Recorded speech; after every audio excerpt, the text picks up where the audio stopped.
ഓണത്തിന്റെ ഭാഗമായിട്ടുള്ള ആഴ്ചതോറും ഉള്ള നറുക്കെടുപ്പിന്റെ ഫൈൻ ഗോൾഡ് ആൻഡ് ഡയമണ്ട്സിന്റെ ഈ ആഴ്ചത്തെ വിജയി ഞങ്ങളാണ്. വാഷിംഗ് മെഷീൻ ആണ് നമുക്ക് ഗിഫ്റ്റ് ആയിട്ട് കിട്ടിയിട്ടുള്ളത്. നമ്മൾ ഭയങ്കര സന്തോഷത്തിലാണ്.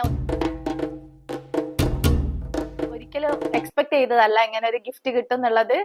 പിന്നെ അമ്മ ഒരു വള വാങ്ങിക്കാൻ വേണ്ടി വന്നിട്ടുണ്ടായിരുന്നു. അപ്പം അതിന്റെ ഭാഗമായിട്ട് നമ്മൾ വെറുതെ എഴുതിയിട്ടതാണ്, അങ്ങനെയാണ് കിട്ടിയിട്ടുള്ളത്.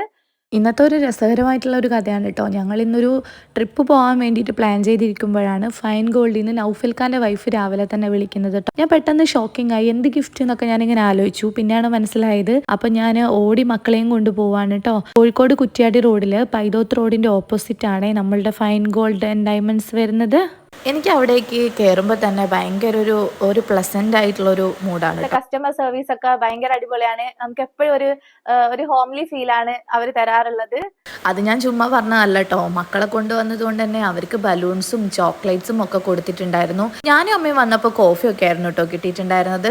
ഉച്ച ആയതുകൊണ്ടാണോ എന്ന് തോന്നുന്നു, നമുക്ക് വെള്ളമൊക്കെ ആയിരുന്നു കുടിക്കാൻ തന്നിട്ടുള്ളത്. പിന്നെ ചോദിക്കുകയും ചെയ്ത് കോഫി വേണമെന്നൊക്കെ. പിന്നെ ഇവിടെയുള്ള ലൈറ്റ് വെയ്റ്റഡ് ആയിട്ടുള്ള ഓർണമെന്റ്സ് ആണ് എനിക്ക് കൂടുതലായിട്ടും ഇഷ്ടം. ഞാൻ അത് വാങ്ങിക്കാൻ വേണ്ടിയിട്ട് ഇടയ്ക്കിടയ്ക്ക് ഇവിടെ വരാറുണ്ട്.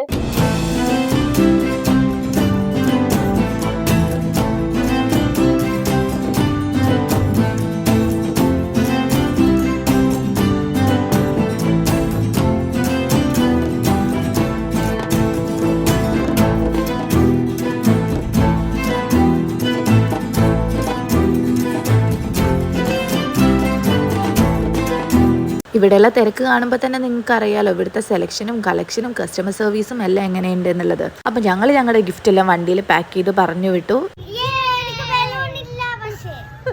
പിള്ളേരെയും കൊണ്ട് വന്നതല്ലേ, ഞാൻ പറഞ്ഞു നമുക്ക് ഫലൂദയിൽ പോയിട്ട് നല്ല ലവൂദ എന്ന് പറഞ്ഞിട്ടുള്ളൊരു സാധനം ഇറങ്ങിയിട്ടുണ്ട്, അത് കഴിക്കാമെന്ന്. അവിടെ പോയി മെനു കണ്ടപ്പോഴത്തേക്കും ഇവർക്ക് ഡഫോഡിൽ മതി എന്ന് പറഞ്ഞു. ഒരെണ്ണ ഓർഡർ ചെയ്തത് കേട്ടോ. അതിന് പിടിയും വലിയായിരുന്നു. അവസാനം നടുവിൽ പ്ലേസിൽ ഞാൻ അതിനെ പ്ലേസ് ചെയ്ത് വെച്ചു. അവിടെ നിന്ന് ഞങ്ങൾ എല്ലാവരും നൈസായിട്ട് അതിങ്ങനെ കുറച്ചായിട്ട് എടുത്ത് കഴിച്ചു. ഭയങ്കര യമ്മി ടേസ്റ്റ് ആയിരുന്നു കേട്ടോ. ആദ്യം നമ്മളൊരു പതുക്കെ എടുത്തതേ ഞങ്ങൾക്ക് ഓർമ്മ ഉണ്ടായിരുന്നുള്ളൂ. പിന്നെ ഒരു യുദ്ധമായിരുന്നു. ആരെയും കുറ്റം പറയാൻ പറ്റില്ല, ഒന്നിന് മെച്ചമായിരുന്നു. കുട്ടികളുടെ കൂട്ടത്തിൽ ഏതോ ഒരു തള്ളച്ചി ഇതുപോലെ കളിക്കുന്നതെന്ന് വിചാരിച്ച് എല്ലാവരും നോക്കി നിൽക്കുന്നുണ്ടായിരുന്നു. അത് കഴിഞ്ഞിട്ട് ഞങ്ങൾ പാത്രത്തിന് വേണ്ടി വരെ അടിയായിരുന്നു കേട്ടോ. അത്രയ്ക്ക് ടേസ്റ്റ് ആയിരുന്നു. അങ്ങനെ ഫലൂദയിലെ ലവൂദയ്ക്കൊരു ബായ് പറഞ്ഞ് ഞങ്ങൾ വളരെ സന്തോഷത്തോടു കൂടെ അവിടെ നിന്ന് ഇറങ്ങുകയാണ് കേട്ടോ.